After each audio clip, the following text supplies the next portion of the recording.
আল্লাহর বান্দা গরিব যুবক সন্তান মানুষের বাড়ি কাজ করে যা পায় তা দিয়া সংসার চালায়। আজকে বাজারে গেছে, টাকা নিয়া বেতন নিয়া বাজার করবে, গিয়া শুনে আল্লাহর কালাম পাওয়া যায়, ঘরে রাখলে বরকত। আল্লাহর কালাম কোথায় বলে অমুক লাইব্রেরিতে যাও, গিয়া বলে ভাই এমন একটা কালাম আমি চিনি না, ঘরে রাখলে নাকি বরকত হয়। বলে বলে না, আমার একটা কালাম দাও। আল্লাহর কালাম টাকা দিয়া কিনিয়া বান্দায় মাথায় নিছে, বলে এটা নিচে রাখবা না, মাথার উপরে সম্মানে রাখবা। আল্লাহর বান্দা মূর্খ মানুষ, আল্লাহর কোরআন সম্পর্কে কোনো ধারণা নাই, এতটুকু জানছে এটা সম্মানের কিতাব, এটা নিচু জায়গায় রাখবা না। আল্লাহর বান্দা কোরআন মাথায় নিয়ে বাড়িতে রওনা, ঘরের দরওয়াজায় গিয়া বলে রে বিবি মনে কষ্ট নিও না, আজকে বাজার আনি না, আল্লাহর কালাম নিয়ে এসেছি, জীবন ভর খানা খাইলাম, আজকে একটা রাত খানা খাবো না। ঘরের মধ্যে ঢুকিয়া আল্লাহর কোরআন রাখার মতো ভালো জায়গা নাই, বলে স্ত্রীটা উঁচা জায়গায় রাখতে হবে, ছোট জায়গায় নিচে করা যাবে না। স্ত্রী বলে তুমি আমি গরিব, ভালো ঘর নাই কোরআন রাখার, ফিরাইয়া দাও তাড়াতাড়ি। বলে এই রাত্রে তো ফেরত দেওয়া যাবে না, যদি দিতে হয় তো কালকে সকালবেলা গিয়া ফেরত দিতে হবে, অন্তত আজকে রাত্রটা কোরআন নিয়ে আমাদের রাত কাটাতে হবে, তো কোথায় রাখবো? স্ত্রী পরামর্শ দেয় যেহেতু এটা বরকতের কালাম, অতএব আমি অর্ধেক রাত্র মাথায় নিয়ে দাঁড়ায় থাকি, তুমি ঘুমায় যাও, আর বাকি অর্ধেক রাত্র আমি একটু রেস্টে যাব, তুমি মাথায় নিয়ে দাঁড়ায় রাত কাটাবো। স্ত্রীর পরামর্শ অনুযায়ী স্বামীও রাজি হয়ে গেল। আল্লাহর কালাম স্ত্রীর মাথায় দিয়ে পাহারা দেয়, আল্লাহর কালাম। আল্লাহর বান্দা ঘুমায়, আল্লাহর বান্দি কোরআন মাথায় নিয়ে দাঁড়িয়ে আছেন। অর্ধরাত্র স্ত্রী, অর্ধরাত্র স্বামী, ফজরের আজান হয়ে গেল, একজন ওযু বানাইয়া নামাজ পড়লেন। সকালবেলা বলে কোরআনটা বাজারে ফেরত দাও। আল্লাহর বান্দা বলে এত কষ্ট করে আল্লাহ ভিতরে কি আছে একটু খুলিয়ে তো দেখলাম না। দুজনে বসিয়ে বলে দেখি আল্লাহর কালামটা কেমন। আল্লাহর বান্দার বান্দি দুজনে কোরআন খুলিয়া পৃষ্ঠা উল্টায় আর বলে হাযা কালামু রাব্বি, এটাই কি আমার মালিকের কালাম, এটাই কি আল্লাহর কথা। এই কোরআন পৃষ্ঠা উল্টায় আর দেখে, আর চোখের বাড়ি ছাড়িয়া কান্না করে, কোরআন বুঝতে পারি না, চিনতে পারলাম না।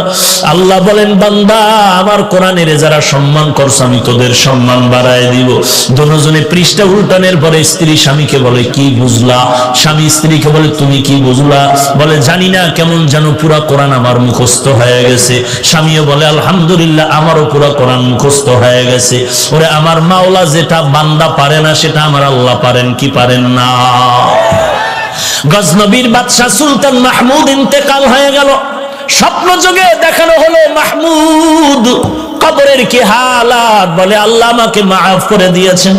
বলে কিসের বিনিময়ে? বলে আমি আল্লাহর কোরআনের সাথে একটা ভালো আচরণ করেছি এই কারণে। বলে কি আচরণ? ঘটনা হলো তিনি একদিন সফরকালে কোনো এক বাড়িতে মেহমান হলেন। এমন একটা ছোট্ট ঘর, থাকার জন্য যে রুমটা দিলেন, বিছানায় শুইবে এমন সময় দেখে রুমের এক পার্শ্বে কোরআন শরীফ রাখা আছে এক জিন্দো। চিন্তায় পড়ে গেলেন আমি এখানে শুয়ে থাকবো, এই রুমে কোরআন থাকবে তা কেমনে হয়? কোরআনটা হাতে নিয়ে আর এক রুমে রাখতে যায়, অন্য রুমে রাখিয়া দেই কোনো বেয়াদবি যেন না হয়। মাহমুদ গজনবী কোরআন শরীফটা হাতে নিয়ে অন্য রুমে যাবে, কিছু দূর যাইয়া দাঁড়ায় গেলেন। চিন্তা করে আরে আমি এখানে আরামে ঘুমাবো, কোরআন শরীফ সরাই দিব না, না না না, আমি অন্য রুমে গিয়া ঘুমাবো, আল্লাহর কালাম এখান থেকে সরাবো না, আল্লাহর কালাম জায়গায় রাখবো। আমি আবার উল্টা এসে যখন কোরআনটা আজমতের সাথে ওখানেই রাখলাম, আমি বিছানাটা নিয়ে একটু নিম্ন জায়গায় শুয়ে রইলাম। আল্লাহ পাক এই কোরআনের এই আদব রক্ষা করার কারণে আল্লাহ আমাকে মাফ করে দিয়েছে। আজকে দুঃখ লাগে কোরআনের আজমত কোথায়? ছাত্র ভাই আমিও তো মাদ্রাসার খেদমত করি, বড় দুঃখ এখানের হালাত জানি না যে ছাত্ররা কোরআন শরীফ পড়ে। ক্লাসে বসি, কোরআন শরীফ কিরে তোর নিজের না পুরান দুরান পাতা ছেঁড়া? বেটা তুই এত টাকা দিয়ে জামা পরলি, পাগড়ি কিনলি, জুতা কিনলি, চাদর কিনলি, ওরে আল্লাহর কোরআনটা তুই কিনতে পারলি না, নিজের কোরআন পড়তে পারলি না, কার কোরআন পাইছো টেবিলের উপরে নিয়ে আসছো। বড় দুঃখ যে একটা কোরআন শরীফ 150 টাকা 200 টাকা দিয়ে হাদিয়া দিয়া নিজের মনে করে পড়বে না, ছাত্রদের কিতাব কিনবে, কিতাবের নোট কিনবে, সব কিনবে, আল্লাহর কোরআন কিনে নেবে। আল্লাহ হেদায়াত দান করেন। এরে ছাত্র ভাই, আল্লাহর কোরআনের অর্থ মিলানো, কবিতার আকারে মিলানো, 2 নম্বরে আহকামাত গুলো মিলানো, যেখানে এই জাহান্নামের বয়ান সেখানে জান্নাতের বয়ান মিলানো, যেখানে ইমানের বয়ান সেখানে আমলের বয়ান মিলানো। এ গেল মিলানোর 2 অর্থ। 3 নাম্বার অর্থ হলো মিলানো। কোরআন এমন মিলানো, বলে কেমন? বলে কোরআনের সাথে হেদায়াত শব্দটা মিলানো। বলে কেমন? মুফাসসিরিনে কেরাম উদাহরণ লেখছেন, সূর্যের সাথে আলোটা যেমন মিলানো, কোরআনের সাথে এমন হেদায়াত মিলানো। ফুলের সাথে ঘেরানটা যেমন মিলানো, কোরআনের সাথে হেদায়াত মিলানো। তবে ব্যবধান কি? বলে সূর্যের থেকে আলোটা কখনো বিচ্ছিন্ন হতে পারে, ফুলের থেকে ঘেরানটা বিচ্ছিন্ন হতে পারে, কিন্তু কোরআন থেকে কখনো হেদায়েতের আলো বিচ্ছিন্ন হবে না, বরং কোরআন যেখানে ডুববে সেখানে আলোকিত করে ফেলবে। কিতাবুন আনজালনাহু ইলাইকা লিতুখরিজান নাসা মিনাজ জুলুমাতি ইলান নূর। কোরআনটা যেখানে যাবে সেখানে অন্ধকার দূর করে জায়গাটা আলোকিত করে ফেলবে, মানুষের দিমাগকে পরিষ্কার করে ফেলবে। ইয়া আইয়ুহান নাস ক্বাদ জাআতকুম মাউইযাতুম মির রাব্বিকুম ওয়া শিফাউল লিমা ফিস সুদূর ওয়া হুদাও ওয়া রাহমাতুল লিল মুমিনিন। আল্লাহর নবী বলেন, 2টো জিনিস রেখে গেলাম, ধরে রাখ। ও এলাকার পর্দার আড়ালের মা, ও বাবাজি, ও যুবক, আমিও তো তোমার মতো একটা যুবক সন্তান। তোমারে কে ধোকায় ফলায় রাখছে? কোরআন পড়লে বিপদ, টুপি পড়লে বিপদ। আমি বলি না তুমি স্কুল কলেজ থেকে মাদ্রাসায় চলে আসো, না না, স্কুল কলেজে আসো, থাকো, কখনো ছাড়িও না। কেউ যদি বলে ছাড়ো, আমি বলবো না, ছাড়বি না। স্কুল কলেজে থাকি আর ডাক্তার, ইঞ্জিনিয়ার, কলামিস্ট হ, বিজ্ঞানী হ, আমাদের মুসলমানের জন্য গৌরব। বেঈমানেরা কিন্তু মুসলমানের সাথে এখন যুদ্ধ লাগানোর তালে ভাব দেখাচ্ছে। হঠাৎ করে যদি বেঈমানেরা বলে মুসলমানের কোনো ঔষধ দেওয়া হবে না, আমার মুসলমান সন্তান তুমি ডাক্তারি পড়িয়া বেঈমানকে ডাক দিয়া বলবা, বেঈমান তোদের দেওয়া ঔষধ আমাদের লাগবে না, আমরা মুসলমানের জন্য মুসলমান ডাক্তারেরা যথেষ্ট। তবে যুবক, তুমি যদি সুনামের সাথে জীবনটা ফুলের বানাতে চাও, স্কুলে পড়ো, ইঞ্জিনিয়ার হইয়াও যদি ফুলের জীবন চাও, তুমি যদি ডাক্তার ডক্টর হয়ে যদি ফুলের মতো জীবন চাও, আমার বয়ানের শেষ কথা যুবকদের জন্য 3টা কথা, টোটাল ছাত্র ভাইদের জন্য 3টা কথা, স্টাম্প দিয়ে কলম দিয়া দস্তখত দিয়া যায়। আমার 3টা কথা যদি মানতে পারো, ইঞ্জিনিয়ার হও, ডাক্তার হও, আর একজন সাংবাদিক হও না কেন, জমিনের মাটি মরিয়া গেলে তোর জন্য দোয়া করবে। তোর জীবনটা এত ফুলের হবে যা ভাষায় প্রকাশ করার মতো না। 1 নাম্বার আমার অনুরোধ হলো, জীবনে মোবাইলের আপন বানাইবা না। 2 নাম্বারে দুষ্ট বখাটে ছেলেদের বন্ধু বানাইবা না। 3 নাম্বার অনুরোধ হলো, কোন মুরব্বীদের সাথে বেয়াদবি করবা না। আমার এই 3টা কথা মানিস রে যুবক। মোবাইলের আপন বানাবি না। আমি তো বলি, মাদ্রাসায় বলি, এখানেও বলি, যেই সমস্ত ছাত্ররা মোবাইল চালায় ওরা তালিবুল ইলম না, ওরা তালিবুল ইলম না, ওরা তালিবে দুনিয়া, তালেবে দুনিয়া, তালেবে দুনিয়া। ওস্তাদদেরকে বলবো, এদেরকে নাম কেটে বের করে দেন, এদেরকে নাম কেটে বের করে দেন, কারণ এরা মাদ্রাসার বদনাম ছাড়া কিছু করবে না, বরং ওর কারণে আরো 10টা ছাত্রের চরিত্র নষ্ট হতে চলছে। ওরা তালিবুল ইলম না, যারা মোবাইল চালায় ওরা তালিবুল ইলম না, ওদেরকে বের করে দেন। আর আল্লাহর কাছে বলেন, আল্লাহ আপনার পছন্দের তালেবে ইলম পাঠায়া দেন। দেখবেন একটা ছাত্র পড়াবেন, ওই ছাত্রটাই হাফিজি হুজুর হবে, আপনার মাদ্রাসা গোটা বিশ্বে আলোকিত হয়ে যাবে। রশিদ আহমদ গঙ্গোহীর মতো ছাত্র পড়াও, কাসেম নানতবীর মতো ছাত্র পড়াও, শামসুল হক ফরিদপুরীর মতো ছাত্র পড়াও, মাহমুদুল হাসান দেওবন্দির মতো ছাত্র বানাও। ওরে বান্দা, দেখবা মাদ্রাসা কিচ্ছু লাগবে না, চাঁদা লাগবে না, টাকা লাগবে না, ওই ছাত্রের তাহাজ্জুদের কান্নায় খানা চলে আসবে। এমন ছাত্রর ইতিহাস আমি জানি, ঢাকাতে থাকি, জানি অনেক ছাত্র এমন বেশি আমল করে যে রহমাতুল লিল আলামিনের সাথে ঘুমের ঘরে মোলাকাত হয়ে যায়। আমি বলবো, যারা মোবাইল চালাও, পাও দুটো যদি আগায় দিতে, আমি পায়ে ধরে বলতাম, ওরে একটা ছুরি নিয়ে তোর গলায় জবাই দিলে যেই কষ্ট না পাইতি, এর থেকে মোবাইলের দ্বারা তোর আস্তে আস্তে জীবনটা ধ্বংস হতে চলছে। তুই নিজে নিজের জীবনের গ্যারান্টি দিতে পারো না। তুই দাওরা হাদিস পাস করবি, তুই কামেল পাস করলেও এক সময় মোবাইলের নেশা সমস্যায় পড়ে তোর জীবনটা ধ্বংস হয়ে যাবে। শেষ পর্যন্ত বলবি বিয়া করিয়া বিদেশ যাওয়া লাগবে, মাদ্রাসায় পড়ানোর আর সুযোগ হবে না। কারণ মাদ্রাসায় কিতাবি ইলমের তালিম দেওয়া এটা বড় আল্লাহ পাকের একটা দেওয়া নিয়ামত। এই নিয়ামত যদি পেতে চাও আমার তিনটা কথা মেনে নাও। এক নম্বরে মোবাইলের আপন বানায়ও না, দুই নম্বরে বেআমল দুষ্ট ছেলেদের বন্ধু বানাবি না, তিন নম্বরে কোনো মুরব্বীদের সাথে বেয়াদবি করবা না। কলেজে পড়ো, স্কুলে পড়ো, তোমাদের কাছে আমার তিনটা অনুরোধ থাকলো, যদি তুমি ডাক্তার হও এই তিনটা কথা যদি মানতে পারো তোমার ফুলের মতো জীবনটা হয়ে যাবে। আল্লাহর হস্তে পায়ে হাত রেখে বলি রে বাবা, আল্লাহর কাছে তওবা করো, আল্লাহওয়ালাদের দোয়া নাও, ওস্তাদদের দোয়া নাও, শিক্ষকের বিরুদ্ধে কখনো সমালোচনার আন্দোলন করিও না, আল্লাহর কাছে কান্না করো। ওরে যুবক, আমিও তো তোমার মতো একটা যুবক সন্তান। আমি যদি প্যান্ট শার্ট টাই পরিয়া দাড়িটা কামাইয়া একটা হাতে হারমোনিয়াম নিয়া মোমেন শাহী চৌরাস্তায় যদি গান গাইতাম, কে আমার গান না শুনতো? কিন্তু না রে বাবা না। কেন এই শীতের মধ্যে টুপি ফালাই না, দাড়ি ফালাই না? কেউ যদি কোটি টাকা দিয়া বলে হাফিজ ভাই দাড়িটা ফালায় দাও, গলায় ছুরি লাগবে, জীবনে আমি দাড়িটা ফালাবো না। আর তোমার পায়ে হাত রেখে বলি নামাজ ছাড়িও না, টুপিটা মাথায় দাও, তুমি টুপি মাথায় দিতে চাও না। আর আমি টুপি ফেলতে চাই না কেন? একমাত্র কারণ একদিন তো মরণ হবে, তবে গুনাহগার হয়ে কবরে গেলে উপায় নাই। জমিন থেকে আসমান অনেক দূর, সূর্য অনেক দূর, এক জাররা পরিমাণ গুনাহ নিয়ে কবরে গেলে আযাব সহ্য করতে পারবো না। আমার ওস্তাদ আমার হাতের মধ্যে একটা বেতের বাড়ি দিছে, 3 দিন পর্যন্ত আমি কান্না থামাইতে পারি নাই। কিন্তু আমি যদি গুনাহগার হইয়া কবরে যাই, ওই কবরের যখন গুনাহগারের দুই পাশ থেকে মাটি চাপ দেওয়া শুরু করবে, একটা বেতের বাড়ি সহ্য করতে পারি না। ওই কবরের আযাব কি করে সহ্য করবো রে যুবক? আজকে তাকায় দেখ, তোর মতো যুবক স্কুলে কলেজে পড়ে নামাজ বাদ দেয় না, তোমার মতো যুবক স্কুল কলেজে পড়ে দাড়িটা কামায় না, 5 ওয়াক্ত নামাজ পড়ে, তোমার মতো যুবক র‍্যাব আর্মি পুলিশ বিডিআরের চাকরি করে নামাজ বাদ দেয় না, তোমার মতো যুবক আজকে ইঞ্জিনিয়ারিং পাশ করে চাকরি করে নামাজ বাদ দেয় না, দোকানদারি করে, কৃষি কাজ করে নামাজ বাদ দেয় না। তুমি কেন পারবা না? পায়ে হাত দিয়ে ধরলে কি নামাজ পড়বা? বলো, আমি পায়ে হাত রেখে বলতেছি, আল্লাহর নবীর আর কাঁদায় না, আল্লাহর আযাবের ভয় অন্তরে ঢুকাও। ওরে আল্লাহর বান্দা, কবরে তুমি একা কি করে থাকবা? এখানে বর্ষ বাড়ি পর্যন্ত যাওয়ার গ্যারান্টি নাই, যাওয়ার পথে হয়তো মরণ হয়ে যেতে পারে। অতএব আল্লাহর কাছে তওবা করে নাও, ও আল্লাহ জীবনে আর গুনাহ করব না, আর কোনোদিন নবীর বিরোধিতা করব না, দেশের বিরুদ্ধে জাতির বিরুদ্ধে ষড়যন্ত্র করব না, মা বাবার সাথে বেয়াদবি করব না, আলেম ওলামাদের সাথে মুরব্বীদের সাথে বেয়াদবি করব না, 5 ওয়াক্ত নামাজ বা জামাত আদায় করব।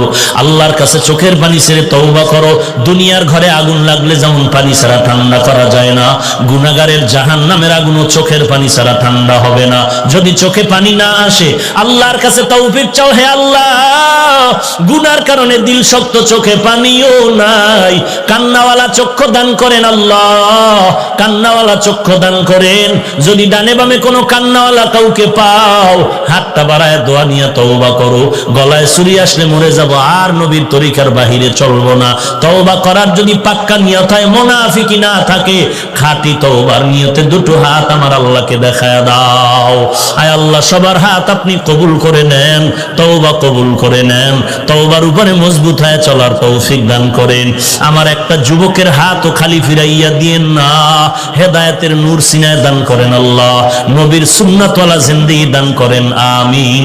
আলহামদুলিল্লাহি রাব্বিল আলামিন, ওয়াসসালাতু ওয়াসসালামু আলা সাইয়্যিদিল আমবিয়া ওয়াল মুরসালিন ওয়া আলা আলিহি ওয়া আসহাবিহি আজমাইন, ইয়া আরহামার রাহিমিন, ইয়া আরহামার রাহিমিন, ইয়া আরহামার রাহিমিন। রব্বিরহামহুমা কামা রব্বায়ানি সগীরা। জবানটা খুলে দোয়াটা পড়েন, রব্বিরহামহুমা कमा रब्बयानी सगीरा। बता हमको तेरे राह की तरफ है, तेरे राह पर चला हमको खुदाया। बेगुनाह न गुज़श्त बरनमा साते बाहुजूरे दिल न कर दम ताअते या इलाही। मुझसे मुझको दूर कर ताकि देखो मुझ में तुझको এক নজর।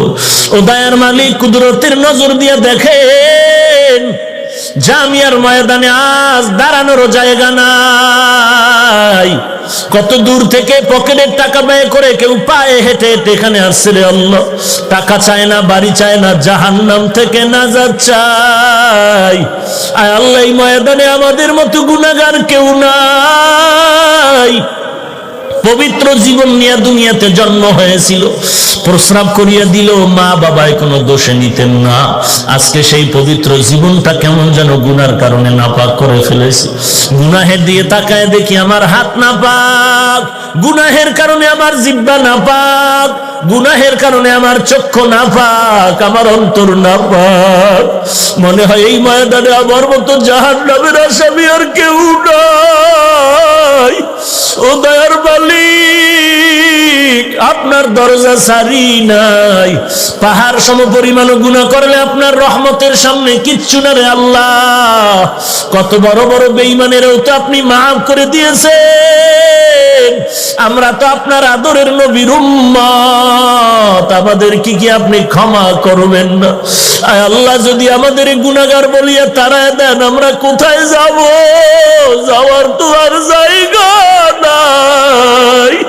ও আল্লাহ, তাকে দেখেন কত উলামায়ে কিরামরা হাজির,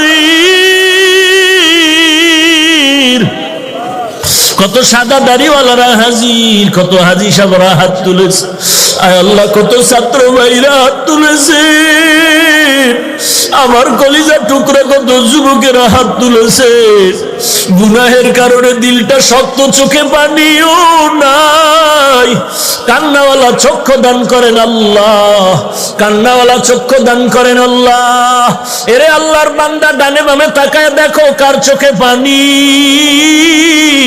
হাতটা বাড়াইয়া দোয়া নাও, হাতটা বাড়াইয়া দোয়া চাও। ও কান্নাওয়ালা ভাই, আমি গুনাহগার, আপনাদের কাছে একটু দোয়া চাই।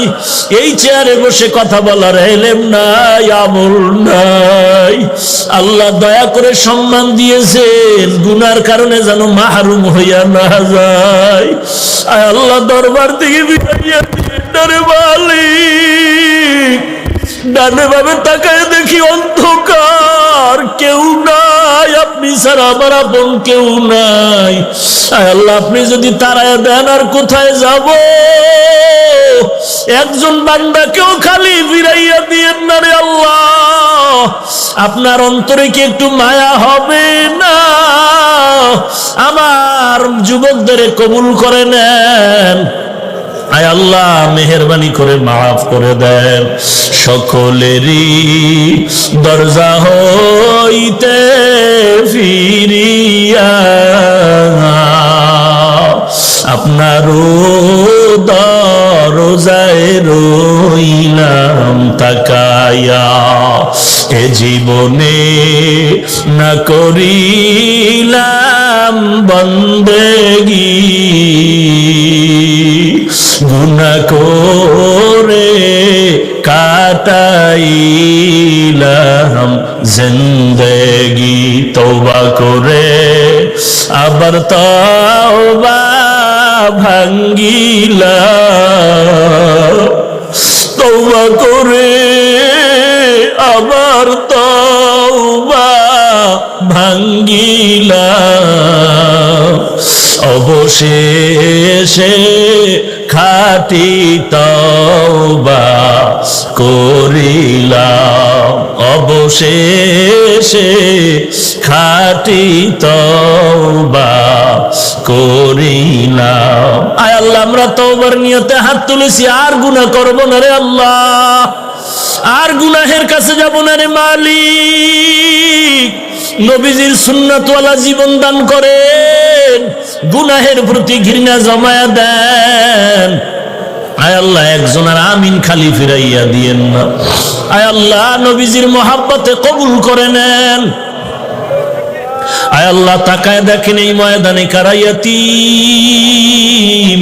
কে যেন মা হারা ইয়াতীম, কে যেন বাবা হারা ইয়াতীম, আবার কোন মা বাবা যেন সন্তান হারা অসহায়। অসহায়, কে যেন ভাই হারা, কে যেন বোন হারা অসহায়, কে যেন স্ত্রী হারা, কে যেন স্বামী হারা অসহায়। আয় আল্লাহ, কুদরতের নজর দিয়ে দেখেন কার মনে কি ব্যথা, এতিমের দিকে তাকাইয়াও কি মায়া হবে না রে আল্লাহ? আয় আল্লাহ, কান্নাওয়ালা চক্ষু দান করেন। আয় আল্লাহ, সকল কবর জান্নাতের বাগান বানায় দেন। যারা বেঁচে আছেন হায়াত বাড়ায় দেন, অসুস্থ যারা সুস্থতা দান করেন। আয় আল্লাহ, কামাই রুজি ব্যবসা হালাল ভাবে বরকত বাড়ায় দেন। আয় আল্লাহ, হারাম থেকে হেফাজত করেন। কোরআন ও হাদিসের ইলমের নূর সিনায় দান